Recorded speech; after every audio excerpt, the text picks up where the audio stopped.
When we decided to do it, we called it All Ones because when you looked at the past performances, all you saw were ones, and we just decided on that name. And I hope most of you get why Ray and I decided to do this show now to kind of, I don't know the word is authenticate, but just kind of, rubber stamp the story and book and American Racehorse magazine article that we ultimately decided to do together to kind of set the record straight on arguably one of the best racehorses to ever hit the racetrack. But we wanted to do her proud. We wanted to make sure that there was an accurate account of her final moments that had been inaccurately written about and reported and talked about and taken as being legit for a long time. And that's what ultimately started this. And I hope everybody gets that. And I don't want to say I hope you enjoy the show, because it's a little tough to enjoy, but it's important for people to know the truth. Facts do matter, and this is a historic game, and the history should be told accurately and correctly. And with that, we'll get into the video. Welcome to Pass the Wire TV, your #1 source for horse racing news and interviews, handicapping analysis, betting insights, and more. Pass the Wire TV covers the biggest races at the best tracks. Garnet and Luis Saez to win the Belmont Stakes at Saratoga. The Grey Wizard is absolutely flying. Champagne won. The Grey Wizard. Oh, it's very close. Leave it to the judge. Like, share, and subscribe to Pass the Wire TV. Nobody does it better. They're off at Saratoga.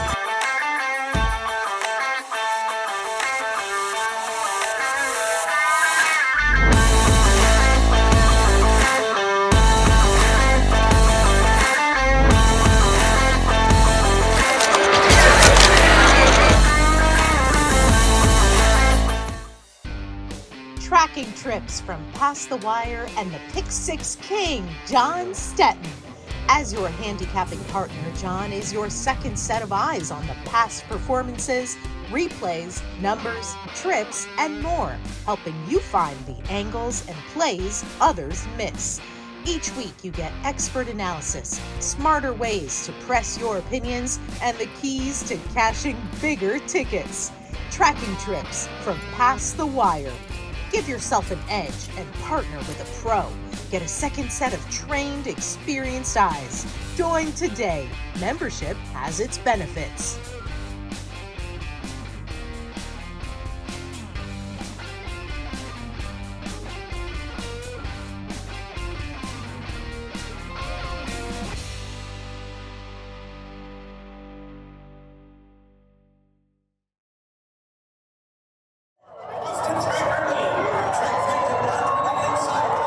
You're watching Pass the Wire TV.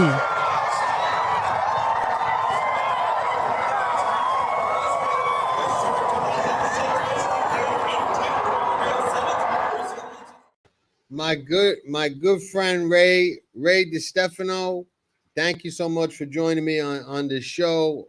A show I think is important to you and I. Ray, how are you?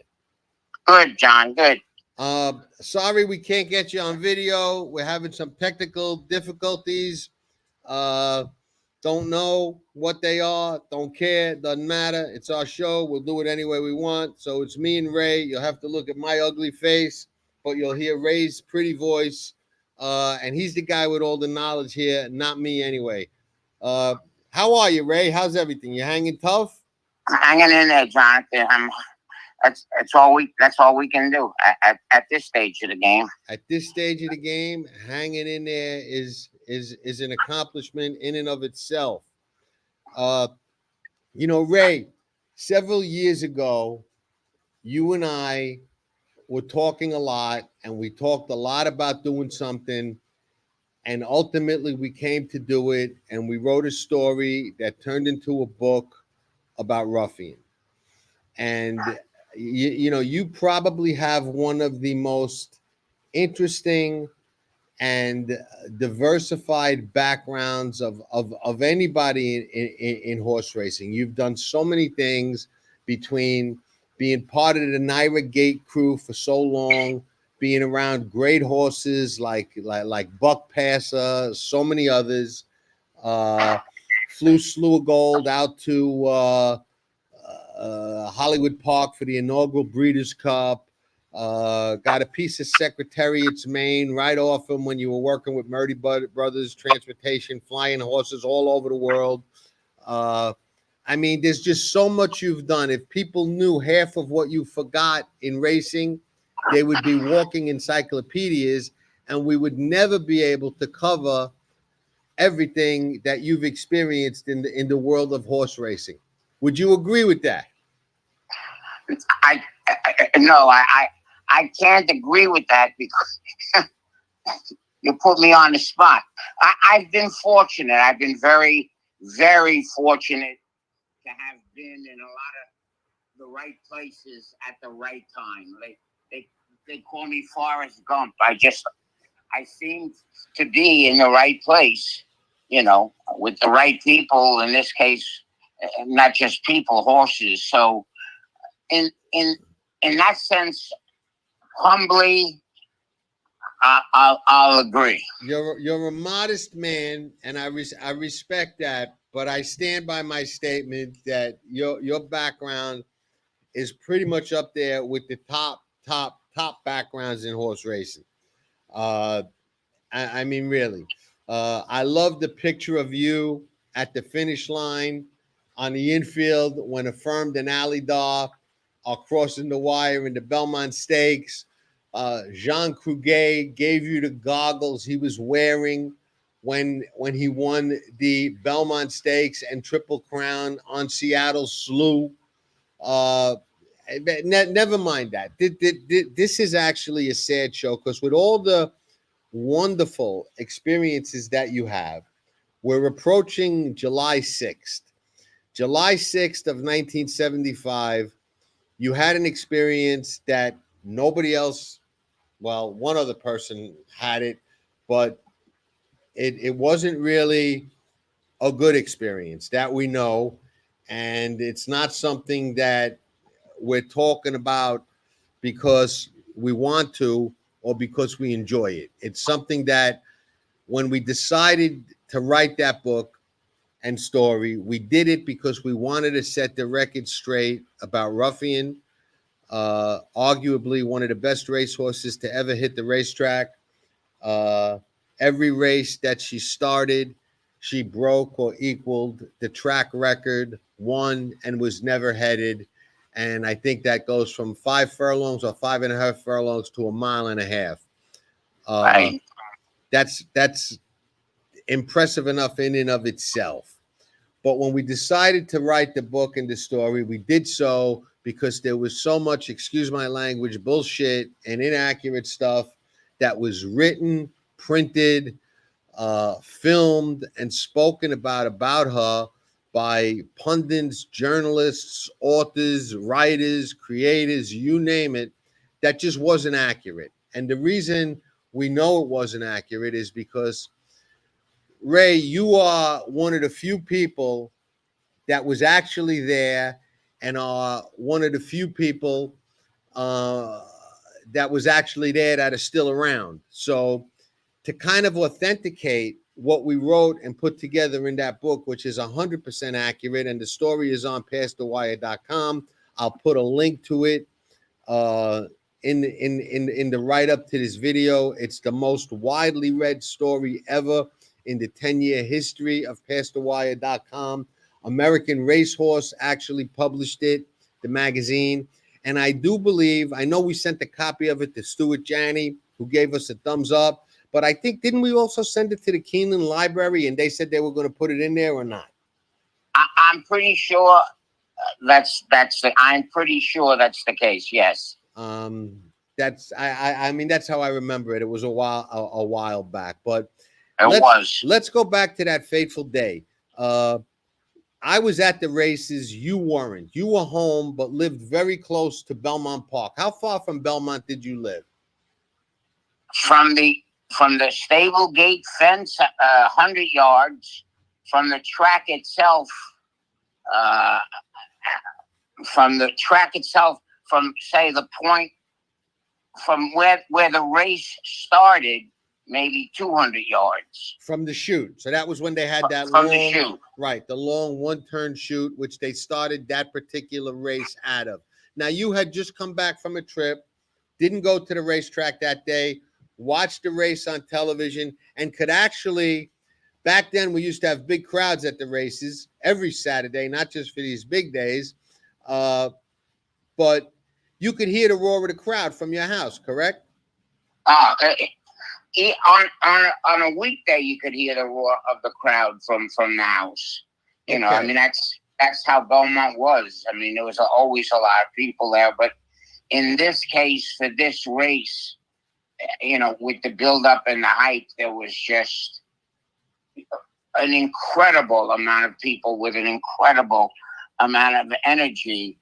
And everyone but me. I worked with Murdy Brothers. I had just got home the night before from a trip to Europe, and I was tired, and I didn't want to go balk the crowd, so I just sat there in my living room, 200 yards from where they were going to start the race, and just watched the race on TV. Now, what was your connection to? Well, who was the vet that you knew where she was going to wind up after what happened? Dr. Pendergast, who I spoke to for the book, and you put me in contact with, and who I will say didn't want to talk, had not spoken to anybody else, and all these years later didn't even want to talk to me about what happened, acknowledged the inaccuracies, but only spoke to me when he found out Blondie was a vet and why we were doing it. But Dr. Pendergast, well, you got to tell the people who Blondie is. Right, Blondie's my wife, right? And she's a vet. So, right. And once I told him that, he was much more willing to speak with me than he was prior. I don't think he would have talked to me at all prior to that. You know, he kind of felt it was ancient history, inaccurately reported, and there was no point in straightening it out now because nobody seemed to really care. But we did. Now, plus, excuse me 1 second. Dr. Pendergast was just a very quiet guy to begin with. Right. You know, I mean, so you're dealing with, you know, with the two issues. The guy didn't want to talk about it, and the guy who didn't talk too much anyway. Right. Now, Dr. Reed was the hospital where she went to, correct? Correct. Okay. What was your relationship with Dr. Reed? I worked in the summer times when I was off from school for Dr. Reed. His office, his hospital was right next to the Murdy brother office. So I had the best. When I was on a trip, I was on a trip. When I was home, I worked for Dr. Reed in the hospital, helping not a surgeon, helping prepare horses for surgery, helping them come out of surgery, drive around the track in his truck, you know, going to work on different horses, giving shots or whatever over at Belmont. Okay. Now, you know, you were home. The race goes off. I will say this. I encourage everybody who wants to know the real story to read the book. You don't even have to buy it. If you just message me that you want a copy of it, I'd be happy to send it to you. And there'll be a link to the whole story, literally verbatim in the write-up to this. But Dr. Pendergast, just for the record, before we go further, absolutely is in 1,000% agreement with everything that Ray is going to tell us and that we're going to discuss. Another thing that I want to point out, I spoke to Jacinto Vasquez, who rode Ruffian. He was also the regular rider of Foolish Pleasure, the other horse in the match race, who won the Kentucky Derby that year. He was a colt. She was a filly. It was, you know, Bobby Riggs, Billie Jean King. It was boy versus girl. It was just hyped up to the moon. Jacinto Couple of things about Jacinto. Great rider, rode some of the best horses ever. Was never a very friendly guy to the media, even when he was on top. Didn't like the media, told me so. And this is in the book. One of the things he said after the incident, there were members of the media putting microphones in his face all over the place. What happened was pretty obvious what happened. And somebody said to him, oh, there were birds flying across the track. Was it a bird that ducked away, that she ducked away from that caused, her to break down? And, he was like, can you believe this moron asked me that? And I told him, yeah, that's what it was, just to get rid of him. And he said, and then I see this story getting printed that I actually said this, and nobody realizing that I just said this to shut this guy up and get rid of him and all the microphones in my face. So that was one of the many inaccuracies that we kind of set the record straight on, as was another writer, and I'm not going to name who it is. If you want to look it up and figure it out on your own, that's up to you. But there's a story going around that a writer of all people ran across the track as Foolish Pleasure was coming down the stretch in front of Foolish Pleasure to run across the infield to the back to try and save Ruffian, like a writer was going to be able to help her at that point. Watch the head on, do some digging, and you can find out for yourself if that's true, although it's widely reported and widely accepted. But, Ray, you're sitting at home, you hear the roar of the crowd. What happens next? Well, I realized that the filly broke down, number one, and I realized that it was a serious injury, number two. You're watching on TV as well, correct? I'm watching it on TV. Okay. And I saw Dr. Gilman put a plastic, like a balloon type cast on her ankles. She shattered both sesamoids in her ankles, and he put this. It's an inflatable cast that gives some support, so that the horse has some mobility.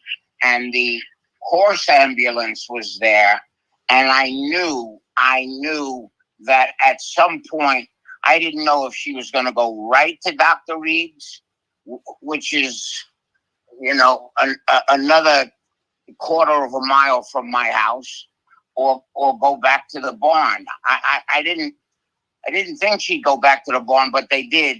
And I'm not, the book, Dr. Pendergast explains what happened at the barn. Right, he does, and so does Mike Bell, who was, Frank Whiteley's assistant at the time, or barn foreman at the time, but he took care of Ruffian, and they both explained everything that happened at the barn and the kind of filly that she was. Very headstrong, very assertive, more like an alpha colt, an alpha male than a filly. But yeah, that's all in the book.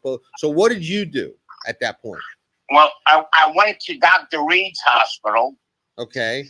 Because I was 100% sure if she had not been put down, before then, I heard she went back to the barn, and had she not been put down, she would definitely, the only place she could have possibly gone to would have been Dr. Reed's state-of-the-art hospital with an operating room. Okay. So I went and I waited, and she wasn't there when you got there. No, she wasn't. Okay, when's the first time you saw her? Eventually, I time-wise, an hour. The race went off at 6:10. I remember that.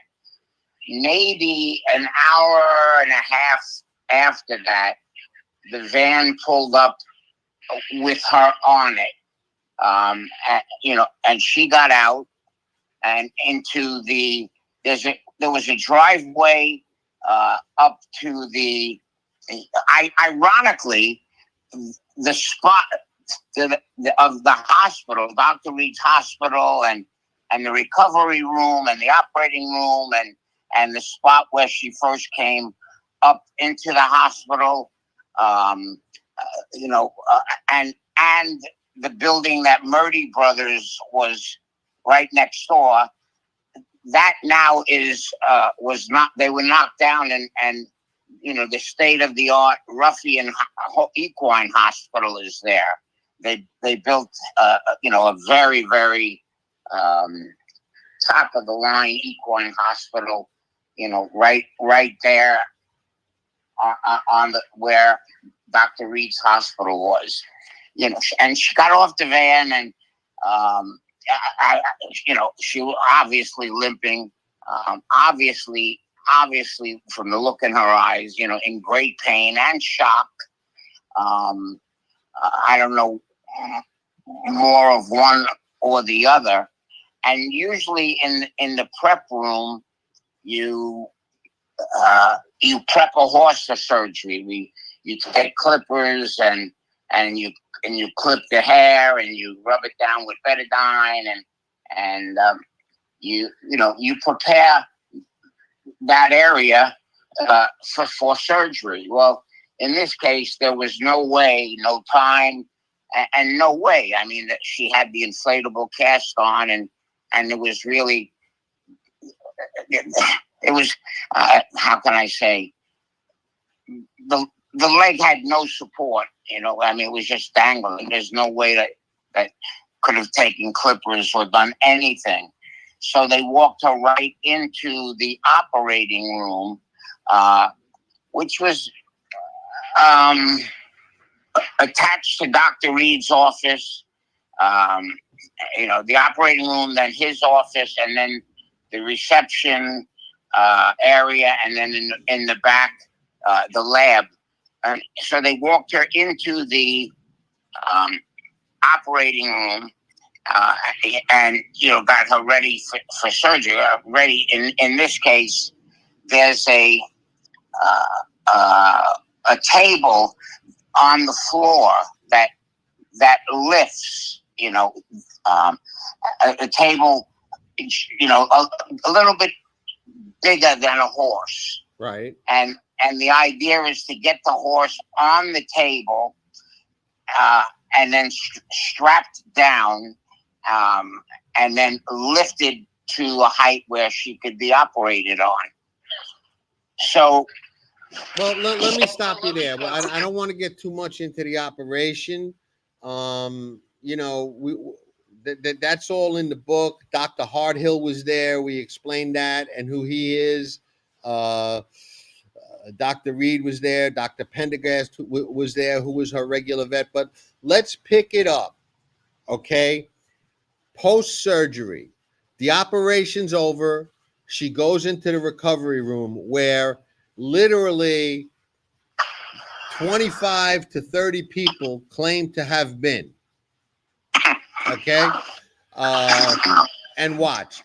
There's stories bouncing around about her getting up and thinking she was running and still trying to run and all of that stuff. Let's get to her final tragic moments. And before we do, you were the one that actually held her as she was euthanized. Let's get to the moments. The operation's over. She goes into the recovery room. Pick it up from there. Well, the operation, I think it was over around 12 or 12:30 midnight. And so they take the table, and the table will slide, and the recovery door, the recovery room door slides almost like an oven door will slide towards you. So you open the door to the recovery room, and the table that the horse is on slides the other way where they meet. So we pulled her off of the operating table and put her in the recovery room. She was still under anesthesia. Okay. Still laying down, correct? On her left side, yes. Okay. Who's in the recovery room with you? Well, at that point, Dr. Reed, I believe Dr. Harthill, Dr. Pendergast, and myself. Once the doors closed and she was in the recovery room, no one else was in the recovery room. Dr. Harthill he left. The only one to come back in on occasion to check on her would have been Dr. Reed. But you were there. You were there the whole time with her after the operation until it was ultimately decided to euthanize her, correct? Right, about 2 hours. Okay. And Dr. Pendergast was with you that entire time, correct? Correct. Okay, so it was you two. Anybody else in there? On and off, Dr. Reed, in and out. Okay. Anybody bouncing off the walls? Nope. There was only me and Dr. Pendergast, and we were not bouncing off the walls. We were Could there have been people bouncing off the walls and you didn't notice it?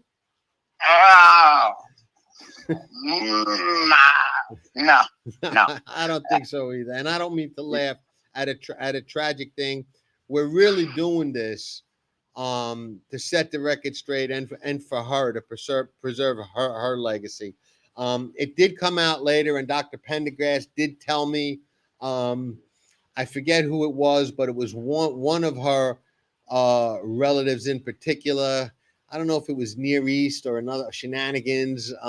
Also had adverse reactions to anesthesia, and that was something they were worried about. There were a lot less drugs to use back then than there are today.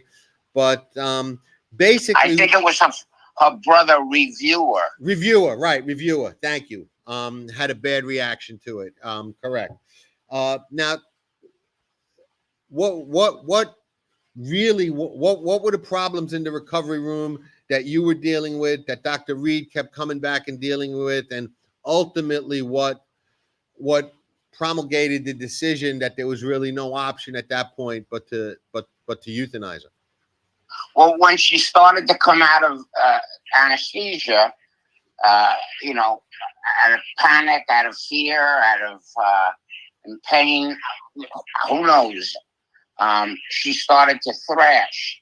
Now, I've read that she pinwheeled, which, her whole body was turning round and round. That's not the case.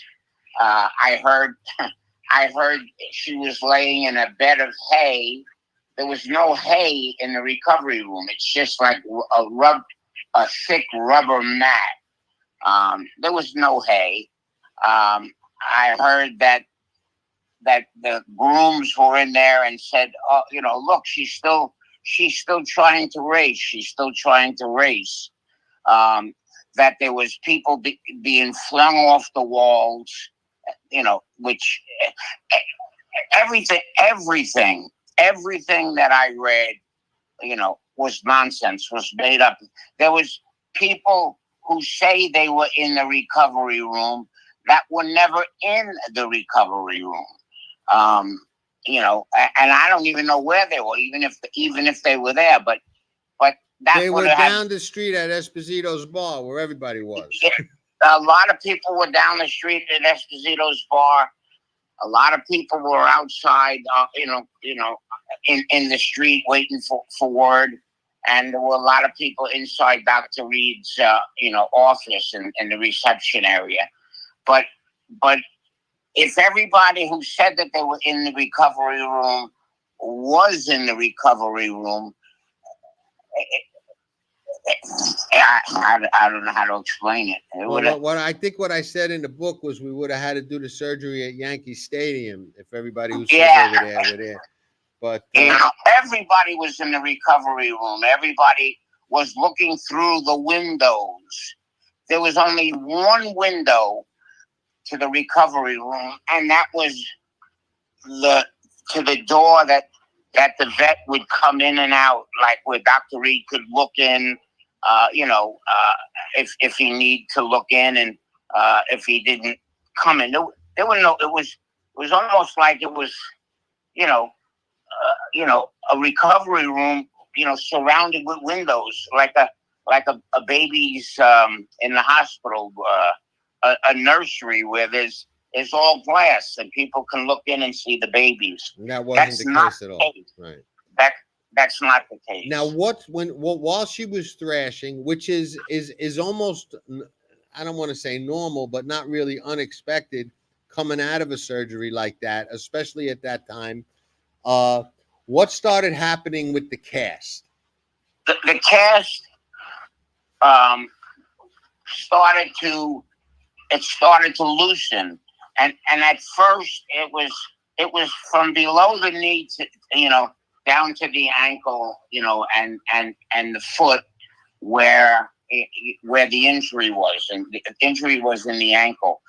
And when she started to thrash, the cast started to move.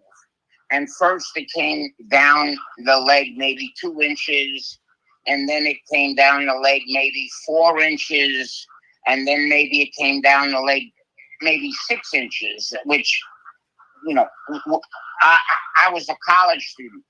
I knew that was nothing that's going to be done with her. They weren't going to be able to reoperate. So after she was. What were you and Dr. Pendergast trying to do or doing while that was happening? Just keep her from trying to get up. When a horse comes out of surgery, you want them to get up, but it has to be the right time. If they're not ready, they're not ready. And right. she wasn't ready. So we were literally sitting on her neck and her head. And when I say head, I mean like her cheek, right, and the top of her neck, to keep her from getting up. But I don't think she could have gotten up anyway, and to try to keep her from thrashing, we were trying to keep her calm, keep her as calm as could be, but it was a very, very impossible situation that went on. I would say by the time she started to come out of recovery to when she was finally put to sleep, maybe when she was still under anesthesia, maybe for 45 minutes in the recovery room, and then she woke up and she started to move. Then she started to thrash, and wasn't trying to run, wasn't trying to finish the race. Was panicky, was hurt. Maybe she was trying to get on her feet, but that wasn't going to happen. And the damage was so bad to the cast that it really undid whatever the operation did. With the sesamoids, putting the sesamoids back, together as best as possible. What she did in the recovery room undid everything. So after a while, Dr. Reed came in and went outside and talked to Dr. Harthill, and told him, that's it, that's it. So Dr. Harthill called Mr. Janney. I don't know where he was at the time, maybe in his hotel. And he told him, there was really nothing more that could be done. She was hurting herself even more now, right. And, he said, don't let her suffer anymore, put her to sleep. And Dr. Reed came in, and I've seen it 1,000 times with this big syringe, and there's a big vein on the side of their neck, where they usually give those types of needles. So Dr. Pendergast and I moved out of the way enough where he could get to the jugular vein, right. And you put the needle in, and before. It's amazing. I've seen many horses put to sleep before the needle is completely empty. The horses are gone, and in this case, as in the case of a horse maybe on the racetrack who breaks down and has to be put to sleep right there on the track, they're usually dead before the injection is complete. If you take a horse out of the stall that has to be put to sleep, but he's calm, and his blood isn't flowing, he'll take the whole injection and then he'll wobble and then he'll go to sleep. But in her case, she went very, very quickly, very peacefully, very quietly. The thrashing stopped and she was gone. Were you able to comfort her at all? I know how much you love horses and how much they've meant to you in your life. And I know Dr. Pendergast was also, a lover of horses. And, he was her regular, day-to-day vet. Were you guys able to comfort her at all during that rough post-surgery No, period? there was no comforting. I mean, Yeah. she was wild with panic, with pain, with shock, all things that would prohibit anyone from comforting anyone else. There was no comforting. And you could be petting her neck a little bit, talking to her, trying to soothe her with your words, but that was all for naught. That wasn't happening. That wasn't happening. She in this case, she wasn't buying it. She was too far gone. 40 years later, we told the true story. What made you decide to finally agree to tell it then, after all the years of all the BS flying around? It's the same reason. Well, you had asked me before that, and I didn't want to do it. I know. You had asked me a couple of years before that, and I said no. I know. And then the reason why I decided to do it is the same reason Dr. Pendergast, I guess, decided. We're tired of all, I think, the movie, articles, documentaries, books written by people who weren't even born yet, I think some of them said they were there too. I'm sorry? I think some of the ones that weren't born yet said they were there too. Everyone was there. Right. But I must have read a story or saw a documentary. I think it was a documentary by the author whose name we will not mention, who said he ran across the racetrack to get to Ruffian and almost got. It's in the movie. It shows in the movie. It doesn't show on the head-on, and Braulio Baeza didn't see it.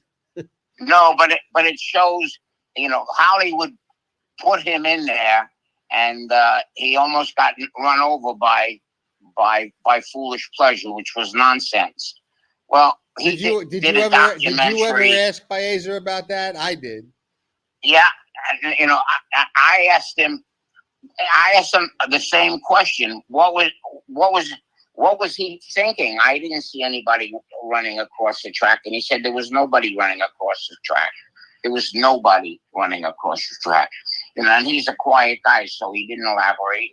And I'm sure after the movie he got asked numerous times, we didn't see anybody there.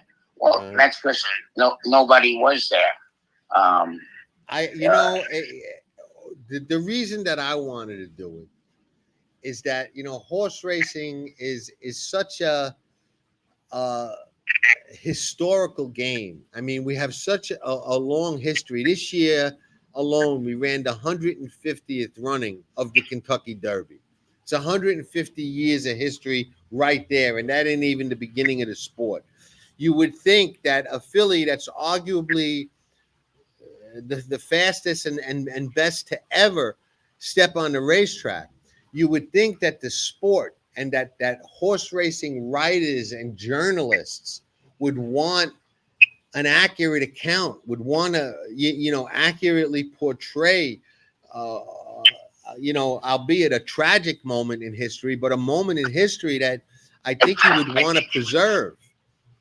Well, it's all in your book, and yeah, but who am I? I'm a nobody. I'm not even a journalist. I'm a nobody. Yeah, but you got to. But I'm the only one that wrote the actual true story of it with you. Thanks to you, you're really the one. Well, you had Frank Calvaries, you had Mike Bell, you had Jacinto Vasquez, you had Dr. Pendergast. You had all that happened because of you, Ray. I wouldn't have even known the true story if not for you. I had read all that stuff about how she got up and tried to run and how sad it was with people bouncing off the walls.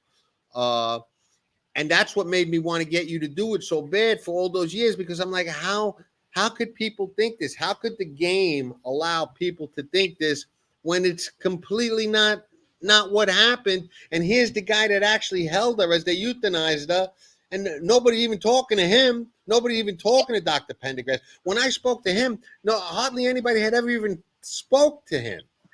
Well, nobody's going to talk to me because I was a kid. I was 20. I had just turned. I was young 20s. Dr. Pendergast was an established racetrack vet. Nobody thought of going to him to interview him about, her last hour or hours. But you asked me why I decided to finally do it was because, like Dr. Pendergast, I saw one too many documentary, one too many of all the documentaries out there that it kind of was the straw that broke the camel's back. I said, I'll do that with Jonathan because it's just more baloney coming out, and none of the stories really matched. A lot of the stories were different. So how people couldn't figure out, that way. But if you saw 10 documentaries or read 10 books, you'll get 10 different opinions of what really happened. So I decided to do it, and we did it.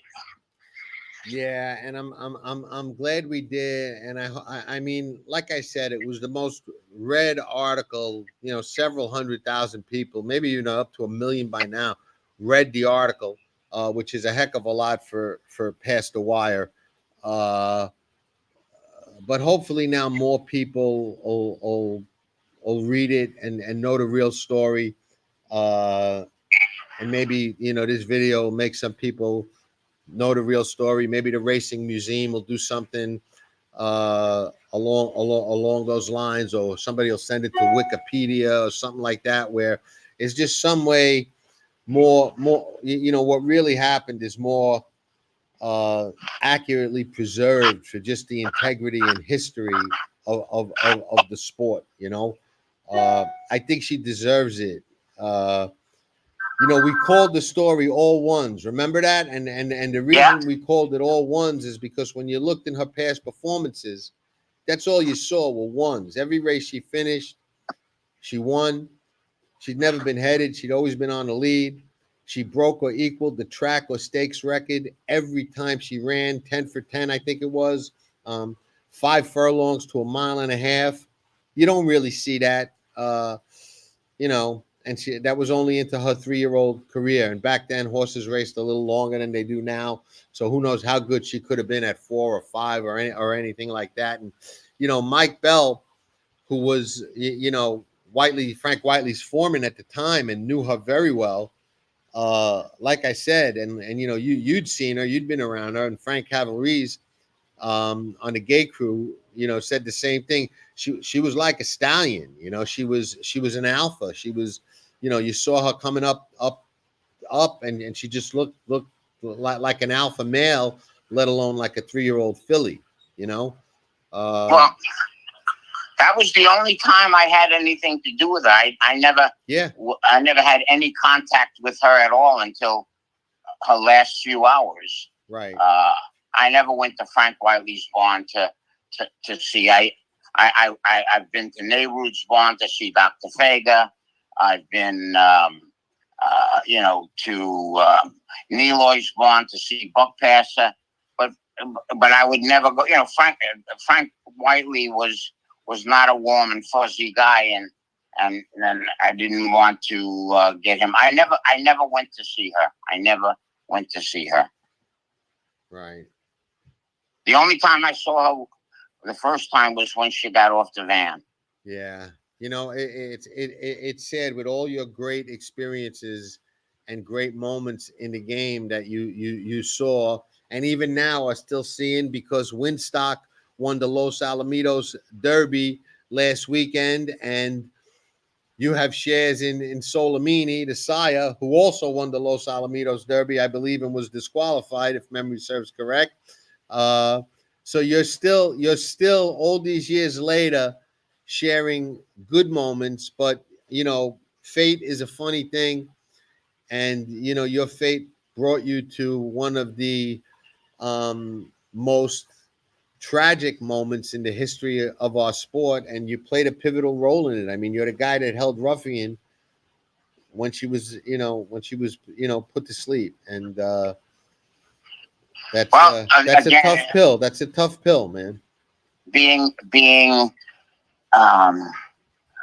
like Forrest Gump, I just happened to, circumstances put me there, like it put me in a lot of other places in the racing history that I got to experience firsthand. But that was Ray. I love you a long time. You're many things. Okay, you ain't no Forrest Gump. Well, all right. Well, he happened to be there, so I happened to be there. That was of course a sad moment, but it never really hit me like it. People were outside crying, and the world was crying for a day. It never really hit me. I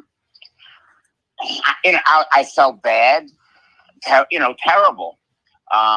But I've been around hundreds of horses that have been put to sleep, and I guess I felt bad because what history may have been able to see had that not happened. But I certainly didn't cry, and it was a very melancholy moment. She fell asleep. We got up. I must have petted her once or twice, said goodbye, and out we went.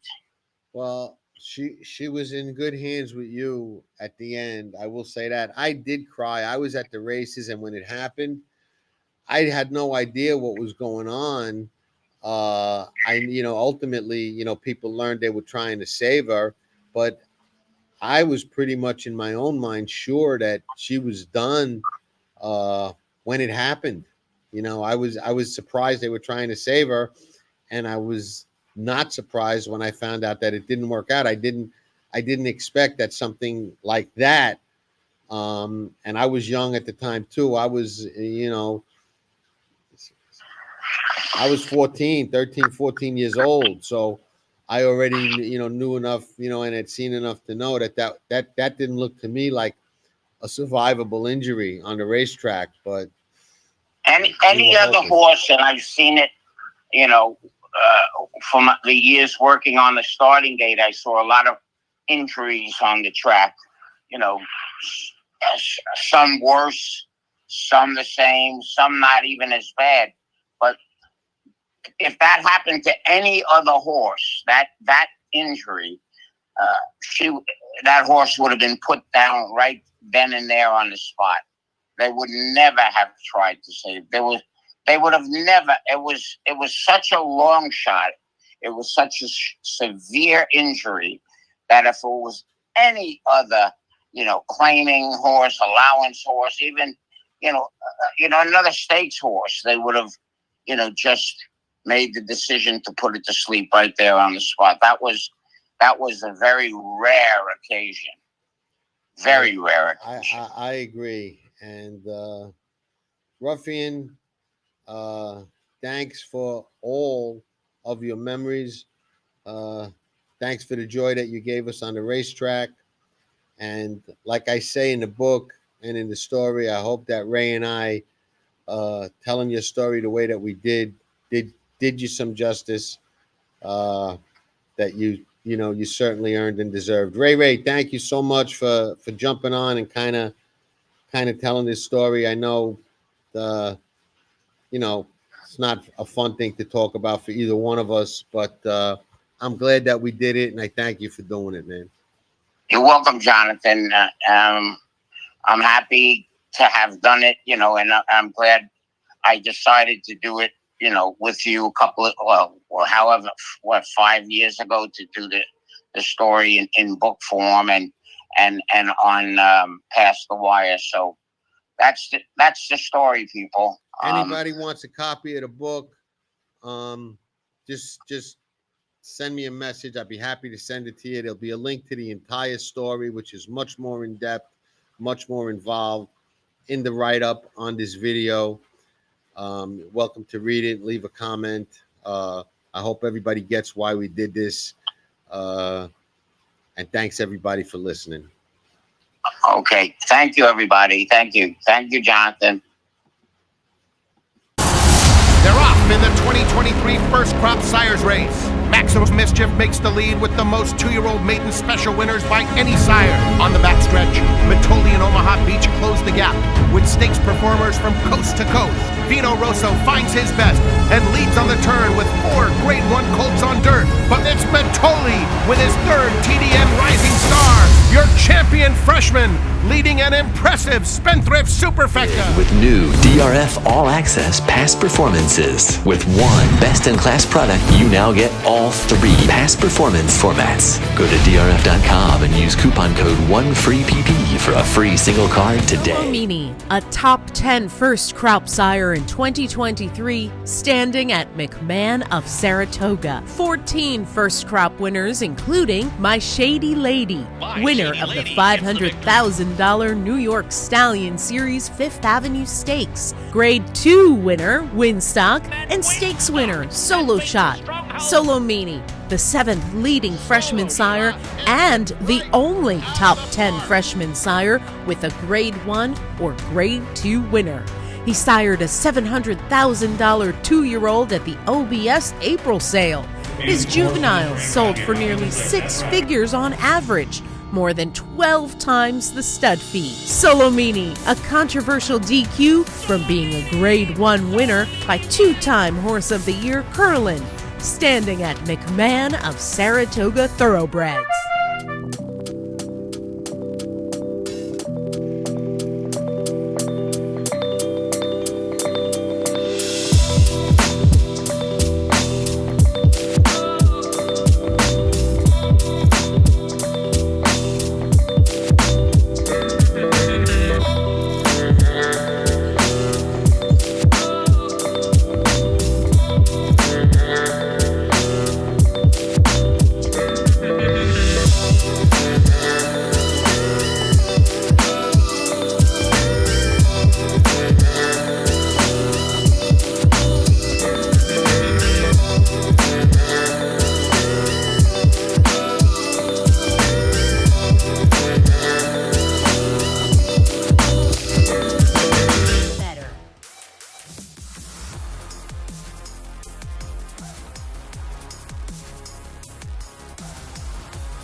Does it better.